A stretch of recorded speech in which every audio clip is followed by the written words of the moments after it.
Teka-teki bakal calon wakil presiden untuk calon presiden Ganjar Pranowo masih menjadi pertanyaan publik. Salah satu nama yang digadang-gadang menjadi bacawa pres untuk Gubernur Jawa Tengah tersebut ialah Tuan Guru Bajang atau TGB Muhammad Zainul Majdi. Mantan Gubernur Nusa Tenggara Barat tersebut diusulkan Partai Perindo sebagai bacawa pres yang akan mendampingi Ganjar pada pemilihan presiden 2024.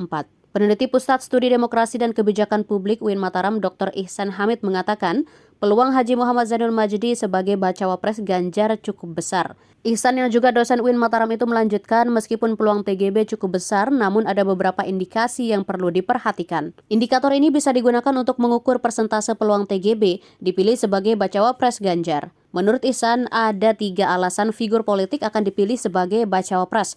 Pertama, diusulkan oleh partai secara langsung. Kedua, memiliki keahlian yang dapat menggait suara. Dan terakhir, mampu menjadi sumber modal sosial dan finansial. Saat ini, TGB yang juga Ketua Harian Nasional Partai Perindo resmi diusulkan sebagai kandidat bacawa pres yang akan mendampingi Ganjar Pranowo oleh partainya.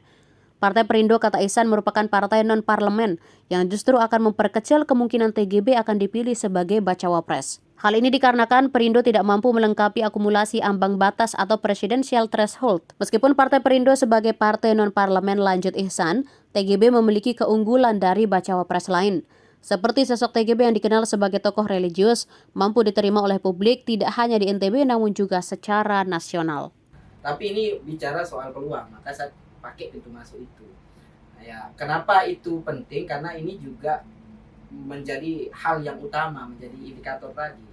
Terus baru kemudian diikuti dengan modalitas. Artinya orang jadi cawapres itu kan harus punya sumbangsih. Artinya kalau dalam banyak kajian ya, orang berasumsi bahwa menjadi paket capres-cawapres di Indonesia itu membutuhkan biaya cukup besar, bahkan sampai 6-8 triliun. Nah, kan tidak mungkin kemudian itu tidak dibutuhkan oleh capres maupun cawapres. Nah, sehingga posisi kehadiran cawapres itu kadang harus mengisi itu. Walaupun capres pun tidak selamanya harus punya modal itu. Karena tadi modalitas elektoral itu yang menjadi utama. Terlalu banyak contoh di dalam pesta demokrasi kita, orang jadi tanpa dia harus menjadi orang kaya, beneran kaya gitu. Kalau kekayaan itu menjadi prasyarat utama, maka ya 10 taipan yang selalu kita baca itu akan jadi pemimpin gitu kan.